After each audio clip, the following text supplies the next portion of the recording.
This episode is brought to you by Pulsar. Were we talking about this earlier? Yeah, we were talking about this earlier, where I told you where the passport stands, right? On the day of this recording, 2021, the world's best passport in the world is Japan, and then the world's best passport is Singapore, number 2. And then right at the bottom is Afghanistan. Then we've got Iraq. Then there's, I believe, there's Yemen or Pakistan, and then there's Nepal. I know. Yeah. You know the reason why that is. It's not that we're poor or things like that. It's just because we haven't created diplomatic relationships properly. You know, in Nepali it says kutnitik to relationship बनाउन सकेन हामीले. And if you make better relations, I was reading up on UAE and China, and UAE went way up in that ranking because they made better relationships. Right. So if we spend more time and make better relationships, things are going to get better.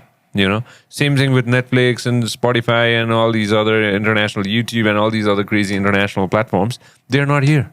That's why we cannot make content for them, because they're not even registered here. You know? I don't know, Sanjay. I think, first of all, I mean, if we're going to get into this whole box of worms, we need a civil society where rules and regulations are accepted, right?